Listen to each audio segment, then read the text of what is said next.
Hey, it's John Lee Dumas of EO Fire, and it's the Entrepreneurial You, the show for dedicated and passionate Caribbean entrepreneurs seeking daily inspiration, brought to you by author, speaker, and award-winning entrepreneur Heneka Watkis-Porter. You must be prepared to ignite. It's that mindset of understanding that your ego is going to seek value from you being rewarded from knowing the answers, but actually understanding that the real value you bring to your organization is in helping your people grow and develop. And so if you can make that mindset shift, it'll get you half of the way there. Then there are a couple of practical things that you can do. The first thing is actually to recreate the vision for your team with your team involved in the process. So building out a vision of where you want your team to be in 3 years' time, but allowing them to have a much more significant input into it than they previously would have. When you co-create a vision with your team, a couple of great things happen. First of all, they're much more bought into it, and therefore you're much more likely to achieve it. But secondly, it really provides a North Star for decision making for the team and the group.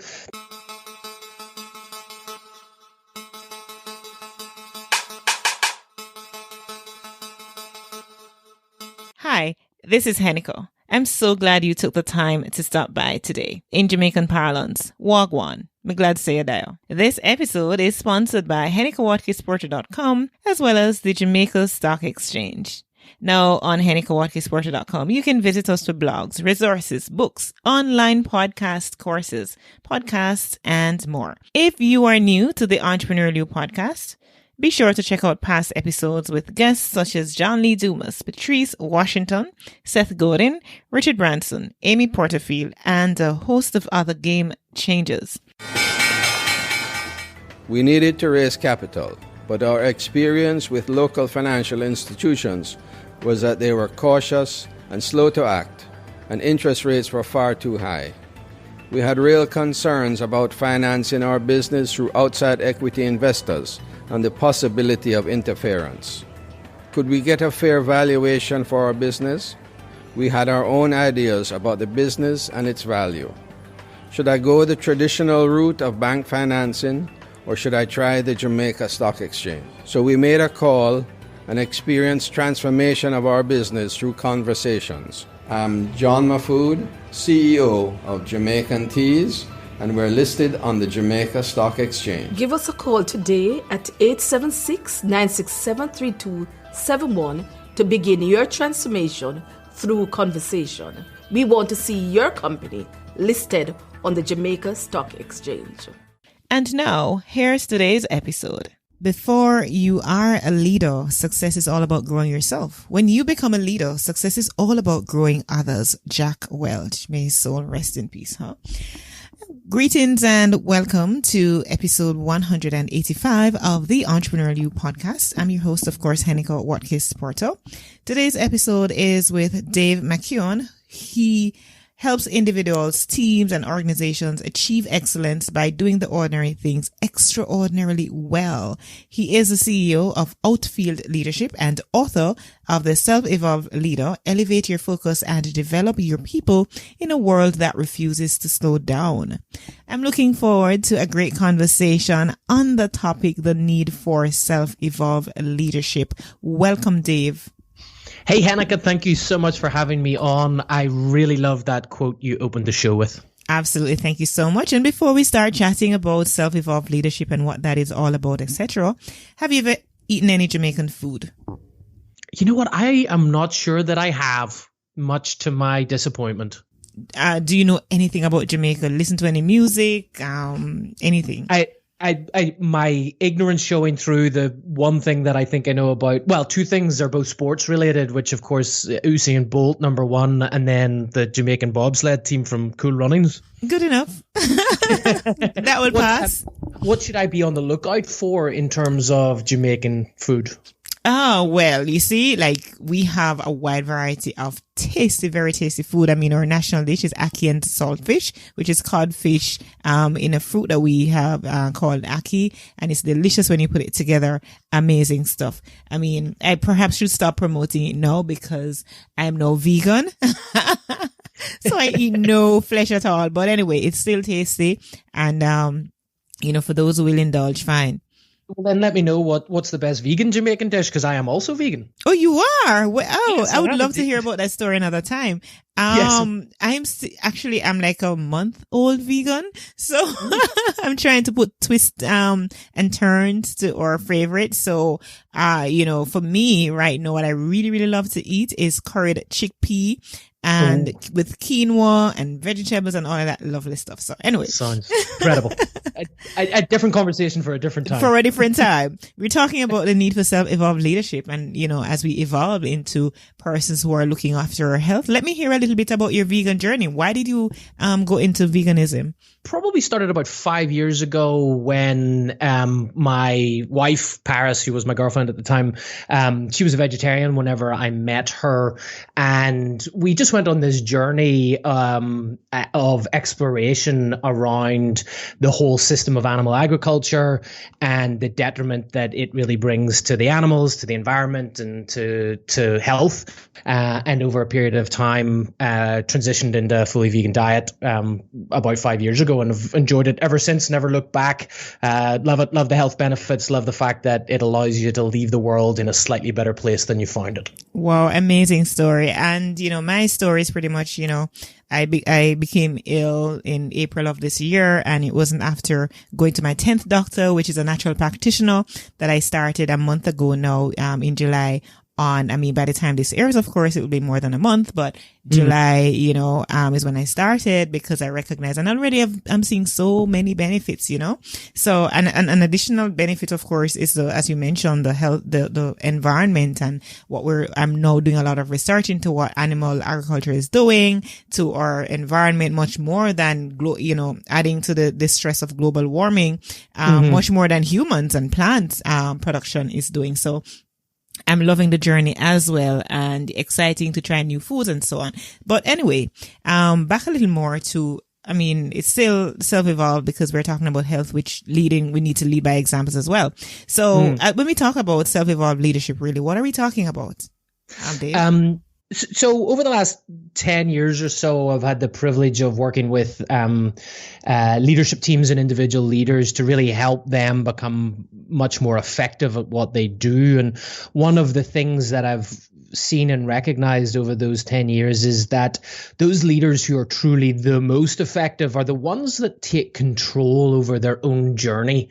They see leadership almost as a calling on its own, in its own right, and therefore they dedicate a large portion of their career and their journey to improving that, rather than what often happens with those less effective leaders who ultimately sit back and kind of wait for their organizations to develop and grow them.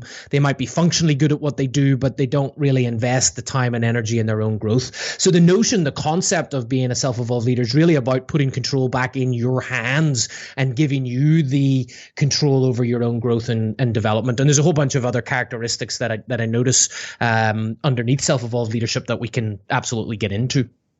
Well, please, because we want to kind of look at what's really wrong with the kind of model that has been practiced pervasively versus what the ideal ought to be. And no, we'd never get to utopia, but at least we can get us close. So let's look at the juxtaposition.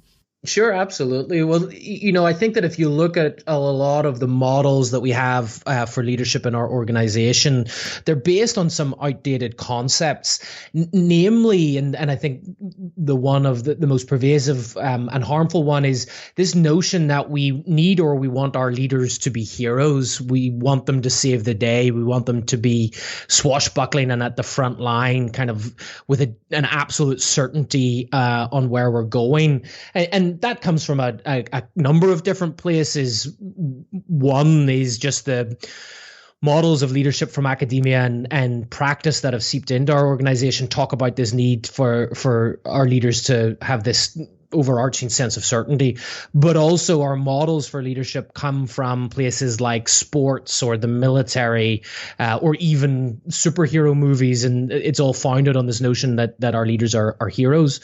What happens though when that translates into our organizations is when you lead through acts of heroism, you're ultimately disempowering your people and your team in the long run. And it doesn't have to be big sweeping ways. It can be small little moments, like somebody in your team comes and says, hey, I've got this problem.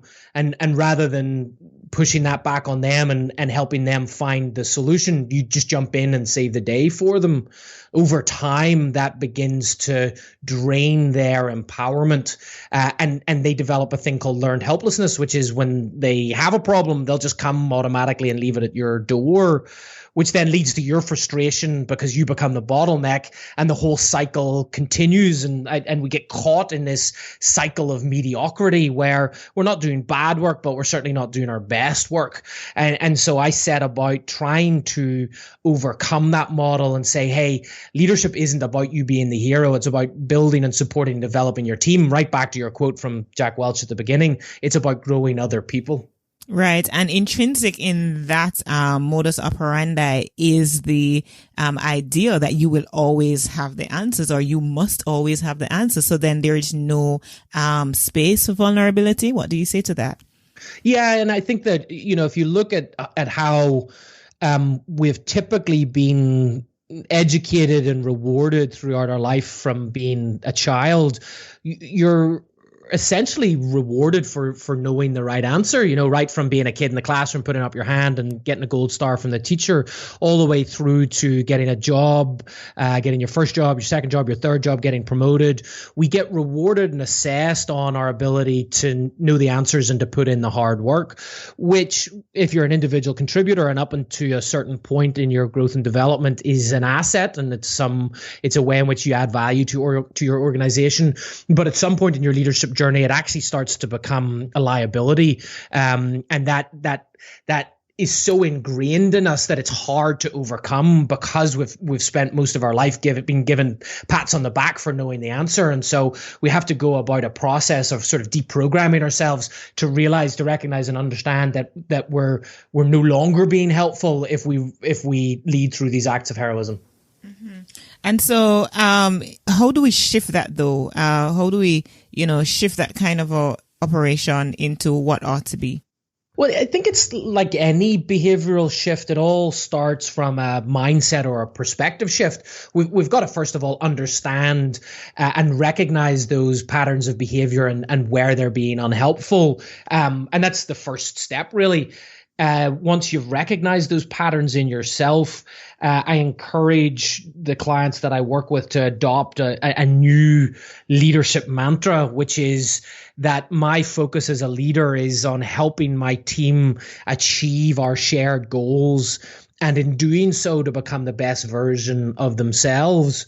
And I go so far as encouraging people to, put that on a card, print it out and put it in front of them.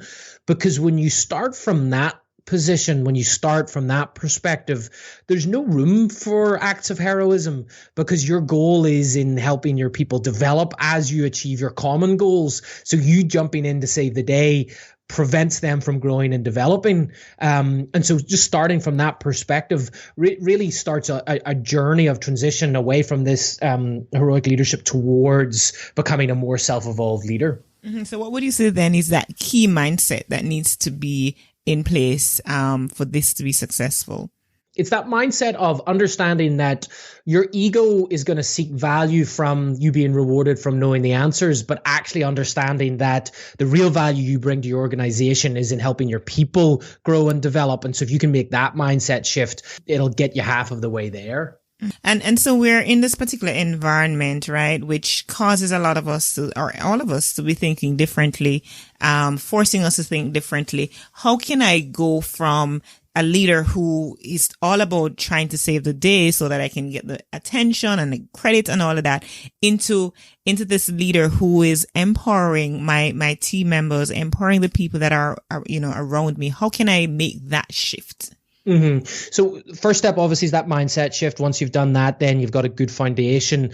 Then there are a couple of practical things that you can do. The first thing is actually to recreate the vision for your team with your team involved in the process. So building out a vision of where you want your team to be in 3 years' time, but allowing them to have a much more significant input into it than they previously would have.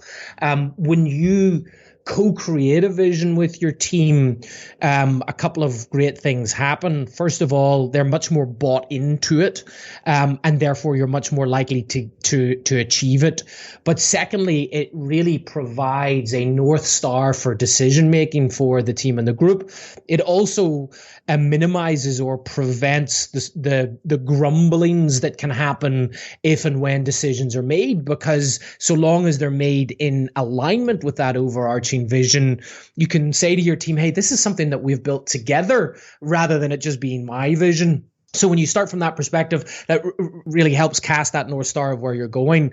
The next step then is even more practical, which is once you've got your vision of where you want to go in the next 3 to 5 years, what are the practical steps to break that down? So what are your goals for the next 12 months? What do you need to achieve over the next quarter, the next half year, the next year to get there? How do you break that down into what I call a series of implementation pulses? What are those interactions that you have with your team throughout the year to ensure that you're building a drumbeat of execution?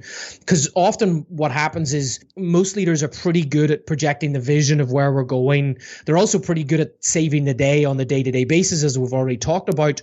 But where they fall down is in just putting their head above the horizon on a regular basis to ensure that we're making progress.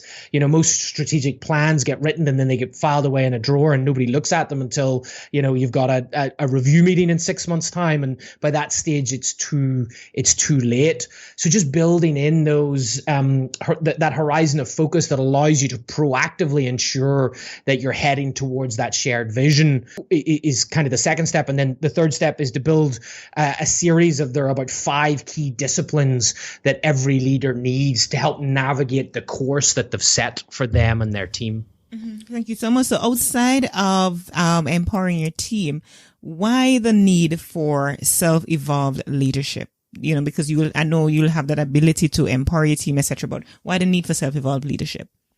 So there's a couple of things in empowering your team. It allows you to achieve more with less effort. If you're acting as a heroic leader, you're working very hard just to keep your head above water. So it's good for you just on a mental and emotional level. It also leads to more innovative solutions.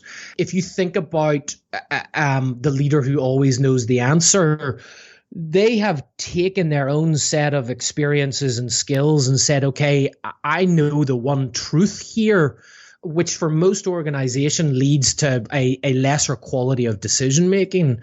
If you can take a moment and take a pause to invite a much more well-rounded discussion about the specific strategic decisions that you have to make, research shows that the outcome is going to be higher. You're going to get a much better decision than you would if you just came up with one on your own. And you're also much more likely to see it through to implementation because other people are bought into it. So you get more headspace to think more creatively. Your people develop and you're making much more innovative and creative solutions for your organization. Mm-hmm. And that sounds like it does augurs well for any organization. Who wouldn't want that?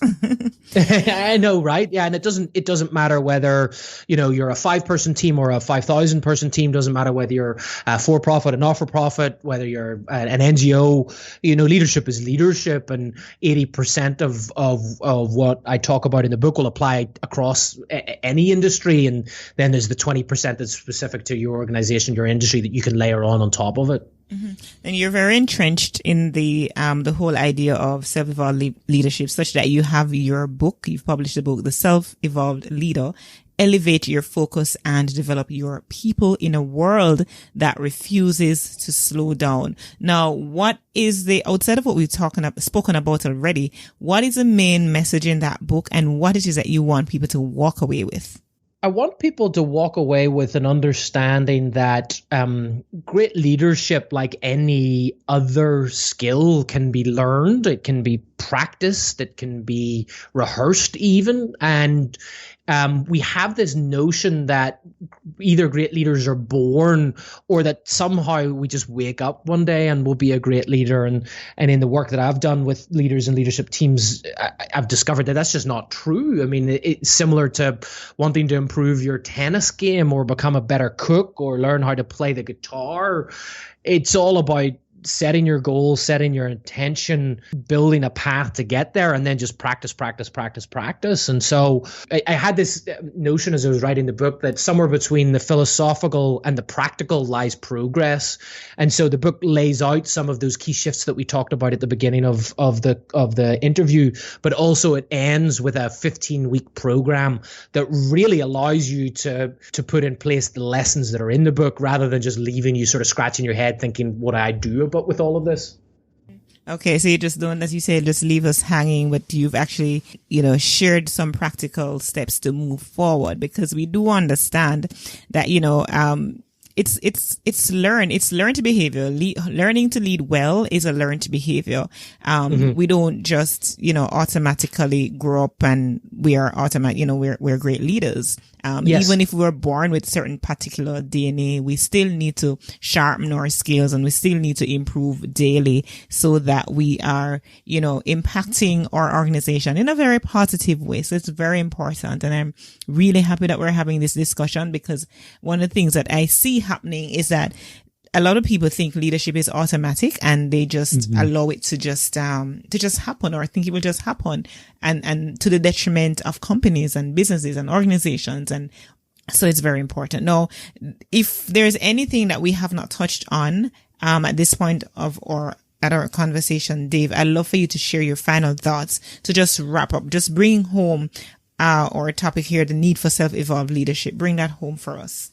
Sure. I mean, I think what I'll actually end on is a message of, just given the circumstances that we're in this year and the challenging times, that the best thing that you as a leader can do is to focus on those things that you can control and not worry about the rest. And so actually focusing on those aspects of your leadership that you can develop now is a really good time to do that, and to try not to get so concerned about those things that fall outside that area of control that you have. That would be my parting message to your guests, to your to listeners. Yes, that's all right. Dave McKeown, question to you: how may our listeners contact you? One, and I know that you have some freebie that they can benefit from, so go ahead and share that as well. Absolutely. If you go to selfevolvedleader.com, you can sign up to get the introduction and the first chapter of the Self-Evolved Leader. So essentially 2 chapters in there. Would love for you to do that. And you can connect with me on LinkedIn and Twitter. I'm most active in both of those places and would be more than happy to have a conversation with anybody that would like. Absolutely. Thank you, Dave McKeown. Thank you so much. It has been my pleasure having this conversation with you. Leadership is one of my favorite topics, and I love to learn more about how I can personally become a better leader. So thank you so much. Heneka, thank you so much for having me on. Really appreciate it.